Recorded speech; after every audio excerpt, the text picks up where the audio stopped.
So now that I have my shelter set up and I have my fire pit set up, I've been working on gathering wood. I have a pile of kindling here, pretty good sized pile.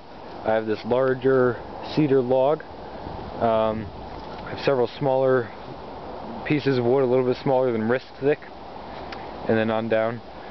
But I'm going to discuss one of my favorite pieces of lightweight gear. This is a Fisker's slide saw.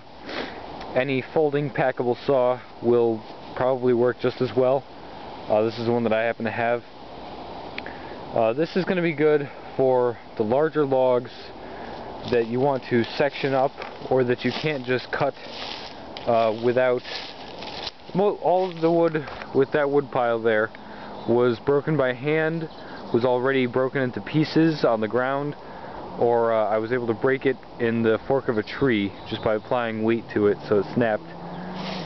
Something like this piece of wood though, this long cedar, is still rooted pretty firmly in the ground. It's been dead for quite a while. It's really too big and heavy for me to pick up and lever between a couple of trees.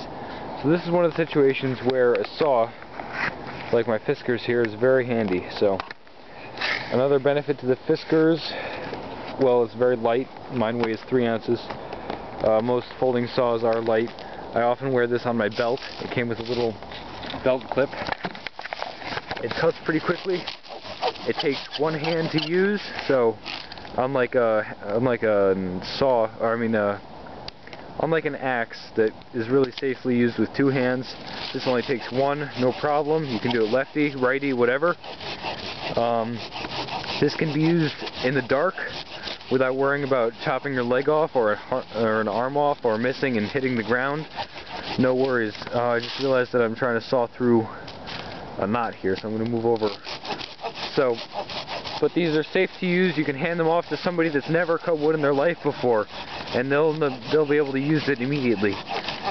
It's just sort of one of those instinctual things. It doesn't really take a lot of skill to do, and it's good to have, because even when your other motor skills are lacking, your gross motor is going to stick around. Back and forth is easy to do. We need to collect firewood, build a shelter. So far I haven't used it to do any of my operations yet. I've just been using my knife, but because I want to make sure that I have enough wood and I want to do it pretty quickly, I'm just using the saw here. So there's a little word on saws.